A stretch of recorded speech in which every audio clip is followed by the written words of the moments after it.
السلام علیکم خوږو ملګرو څنګه یې ښه امید لرم چې روغ جوړ به جنید کاري صاحب راغلی دی افتخار رو راغلی دی د مردان نه زموږ ځای ته راغلی دی ډېر زیات مشکور یم ډېر قدرمن شي په شعر مین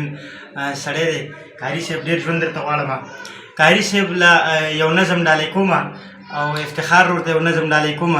چې دا کیسه یو اندېښنه وه دا کیسه د بېلتانه وه زه وړوکی وم یارانو بس چې لږ غوندې رالوی شوم لږ په ښو او بدو پوه شوم هېڅ ته ورک شومه د کلي هېڅ ته ورک شومه په ښار کې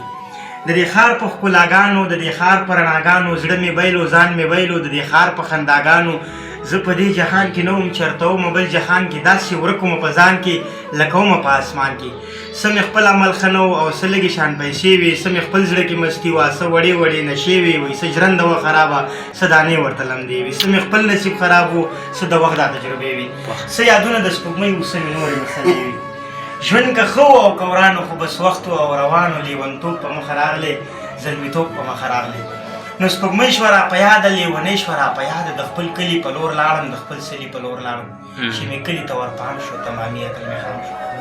نه ګودر و نه چینار و نه ښکلا و نه سینګار و هم حجرې وې شاړې پاړې نه رباب و نه ستار و نه په ویره کې زانګو و نه په ویره کې چغار و نه په کلي کې سپوږمۍ و نه په کلي کې ریبار و پټ په زړه کې مې له ځانه لیونۍ پوښتنه وکړه ما په کلي کې د چا نه د سپوږمۍ پوښتنه وکړه وي بله ورخه تېرې ما بس پوښتنه وکړه وایي څه که مه کوې لیواله تا یې اوس پوښتنه وکړه ډېره مننه